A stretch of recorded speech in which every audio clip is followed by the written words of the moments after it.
Last night at the Oscars, you of course had some great acceptance speeches, and it is the modern Oscars, so there were invocations to politics. I want to just touch on a couple very fast. Brad Pitt said, "They told me I only have 45 seconds up here, which is 45 seconds more than the Senate gave John Bolton this week. I'm thinking maybe Quentin Tarantino does a movie about it. In the end, the adults do the right thing." No, in the end, like, Marines storm the White House, shoot everybody there, probably. And credits, right? Credits, yeah. Of course. Well, but John, stars are what? American citizens as well. People think that stars are vapid, vacuous, have no clue of what's going on in the world, but they absolutely do. They are more, I think they're becoming staunchly more activated than they've ever been before. So Brad Pitt, I wonder what he was thinking about sitting in his chair. He thought, I could think, or I could do this, you know what I mean? And I'm glad he did that. He also thinks it was very brief too. Very like brief. It was only the first line, really. And it didn't seem forced. It didn't seem inauthentic. It just felt like this is how I feel. Keep it pushing. Yeah, and then he talked about the work and his evolution, all that, and it looked like he was close to tears actually at one point. Now, very briefly, Joaquin Phoenix has had some big speeches throughout award season because he's been recognized so much for Joker. I'm not going to read the whole thing, but he talked about championing different causes. I'm going to jump ahead a little bit. He talked about animal rights at length. He says, "We feel entitled to artificially inseminate a cow and steal her baby, even though her cries of anguish are unmistakable.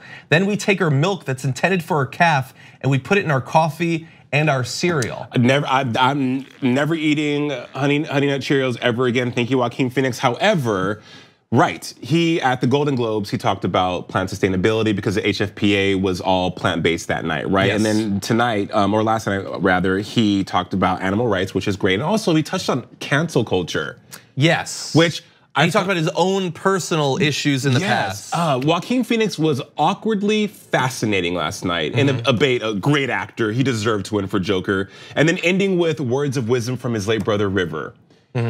I mean, how does it get more nuanced than that, John? It doesn't. So he's awkward. So what did you think about the whole thing about, he says, "I've been a scoundrel all my life, I've been selfish, I've been cruel at times, hard to work with, and I'm grateful that so many of you in this room have given me a second chance. I think that's when we're at our best, when we support each other, not when we cancel each other out for our past mistakes, but when we help each other to grow." He's right. I mean, he's right. Forgiveness. I'm all into the law of attraction in the universe. When you have to let go to grow, right? You have to forgive. I think that maybe he's older in age. Of course, he's getting up there. Not really, but I mean, he's older than he was when probably he was a scoundrel and doing all those egregious things he claims to have done. So I agree with that. I think that is a message that anyone can take to heart and push forward in their own life. And for someone as I would say unique and as eccentric as Joaquin Phoenix to have those words, I'm sure they resonated with many. So I mean, what better place than to say that than at the Oscars in a room full of somewhat vapid people? Yeah, and look, his eccentricity came through a little bit in the speech too. Like, you got kind of a vibe of, he's like, I got a little bit of a Jokerish vibe from it, is what I'm saying. But great actor, and I like most of the message. I know that there's gonna be some pushback. Like, obviously he sort of tied in the fight for animal rights in with other struggles, and I know that a lot of people are not big fans of that, basically, of likening that struggle to other historic struggles. Well, of course, but like Brett Ehrlich says, people love to masturbate, right? They love to be mad about something. So I think that we have to take things at face value, and again, not focus on the comparison, but just in the message in itself. It's transcendent, John. It goes to any struggle. You can basically what Joaquin was saying. Don't be a crappy person. Do better. Dr. Maya Angelou says, the late Dr. Maya Angelou says, when you know better, you do better. Yeah. And so that was at the core of what Joaquin was trying to say. I thought you were gonna say, as Maya Angelou said, don't be a crappy person. like I didn't read that one.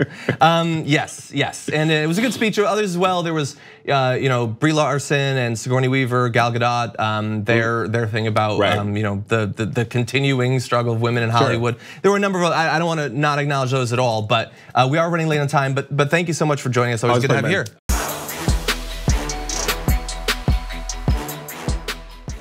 Check out the Damage Report podcast each day, wherever you get your podcasts, whether Pocket Casts or Stitcher or iTunes. You can join me as I give you the news and stories you want, with a range of co-hosts and interview guests jumping in on the fun each day. Again, that's the Damage Report, wherever you get your podcasts. And if you get them at iTunes, don't forget to rate and review. Sometimes I'll read them live on the show.